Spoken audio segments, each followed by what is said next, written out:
Mais moi, j'étais aux Antilles, invité par le bâtonnier des avocats de la Martinique l'été dernier. Et moi, j'ai rencontré des médecins, des infirmiers qui m'ont dit que quand j'avais dit ça sur les médias il y a quelques années, on m'avait dit c'est une fake news. Non, la gendarmerie avait saisi les stocks d'hydroxychloroquine dans les pharmacies. Ils ont empêché les bouteilles d'oxygène de sortir du site d'Air Liquide et pour pas qu'il y ait d'oxygène pour les patients. Et heureusement, il y avait un réseau clandestin de médecins, de pharmaciens, d'infirmiers qui avaient planqué des boîtes d'hydroxychloroquine, qui avaient planqué des bouteilles d'oxygène et qui soignaient à domicile parce qu'ils savaient que quand les patients allaient à l'hôpital, ils revenaient pas vivants.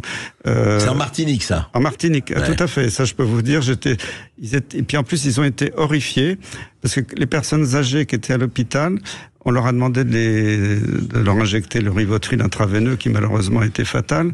Et comme les Antillais, par leur tradition culturelle, respectent beaucoup les anciens, ont refusé, ils ont fait venir des petits blancs-becs de métropole dans les brigades d'intervention rapide qui faisaient le sale boulot.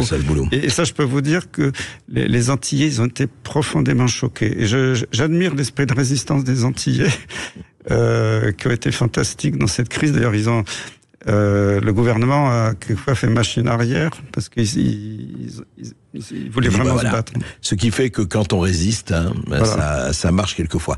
Merci Christian Perron et merci à vous, auditeurs. Merci André Berkoff.